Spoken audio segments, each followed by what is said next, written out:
அம்மா தானே சாப்பாடு கொடுப்பார். அவர் கனிவின் தாய், விரைந்து சென்று உதவுகிறவள். அவர் உன்னோடு இல்லையா? உன் தாய் இல்லையா? நீ அவர் மடியில் இல்லையா? அன்னை தெரேசா மாதா மீது எவ்வளவு பாருங்களேன். மாதாட்ட கேளுங்க, கொடுப்பாங்க. இந்த தென்பகுதியிலே ஒரு வியாகுல மாதா ஒரு திருத்தலம் இருக்கிறது. சனிக்கிழமை அங்கே வழிபாடு நடத்த போனேன். அப்ப திரு முருகன் என்கிறவர் என்னை பார்க்க வந்தார். அந்த முருகன் என்கிறவர் யார்? ஒவ்வொரு சனிக்கிழமையும் அங்க வழிபாடு நடக்கும். அந்த வழிபாட்டில் வருகிற மக்களுக்கு இவர் சமைத்து கொடுக்கிற சமையல்காரர்.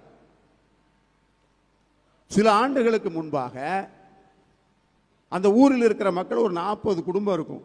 ஒவ்வொரு சனிக்கிழமையும் வாரவங்களுக்கெல்லாம் அவங்க சமையல் பண்ணுவாங்க, சமையல் பண்ணி கொடுப்பாங்க. இப்போ கொஞ்ச நாள் போனோன்னு சொன்னாங்க, நம்மளால எல்லாருக்கும் சாப்பாடு போட முடியாதுப்பா, கூட்டம் கூடிக்கிட்டே போகுது, நம்ம 40 குடும்பம் எப்படி சாப்பாடு போட முடியும்? அதனால அடுத்த வாரத்திலேருந்து சாப்பாடு கிடையாதுன்னு சொல்லிருங்க. நீங்க மாதா கோயிலுக்கு வந்தா நீங்களே சாப்பாடு கொண்டு வந்துடணும், இங்க சாப்பாடு கிடையாது சொல்லிருங்க. அந்த வாரம் தான் கடைசி வாரம், அடுத்து சாப்பாடு கிடையாது. அந்த முருகன் சொல்றாரு, நான் நைட்டு கோயிலில் தூங்கிக்கிட்டு இருந்தேன்.